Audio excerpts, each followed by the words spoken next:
নাস্তিকদের প্রশ্নের জবাবে অনেকে অনেকভাবে জবাব দিয়েছেন।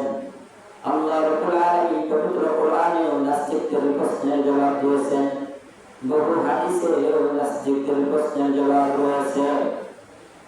কোরআন এবং হাদিসের যত জবাব রয়েছে আল্লামা জালালউদ্দিন রুমি রাহমাতুল্লাহি আলাইহি একটি কসিদার মাধ্যমে, একটি শেরের মাধ্যমে জবাব দিয়েছেন।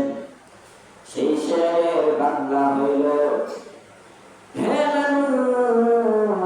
মানুষ, তোমাদের দেহে প্রাণ রয়েছে, সেই প্রাণ তোমরা কি দেখেছ?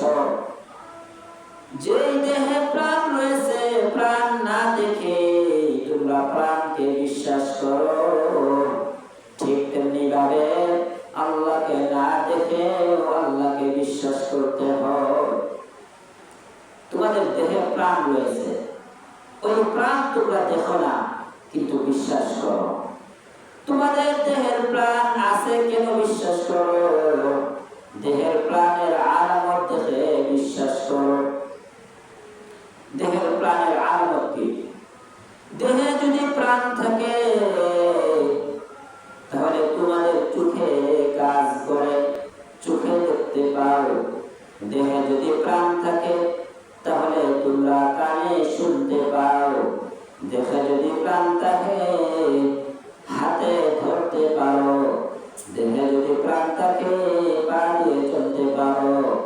দেহে যদি প্রাণ থাকে ঘুমন্ত অবস্থায় শ্বাস নিঃশ্বাস ত্যাগ করতে পারো। সুতরাং তোমাদের দেহের এই যে অবস্থাগুলি, এই অবস্থাগুলি সাক্ষ্য দেয় তোমাদের দেহে প্রাণ আছে। ঠিক তেমনি ভাবে আল্লাহ রাব্বুল আলামিন আসমান সৃষ্টি করেছেন, আল্লাহ রাব্বুল আলামিন জমিন সৃষ্টি করেছেন। আসমান এবং জমিন এবং এর মধ্যে যাহা কিছু আছে সব কিছুর আলামতে বোঝা যায় আল্লাহ রাব্বুল আলামিন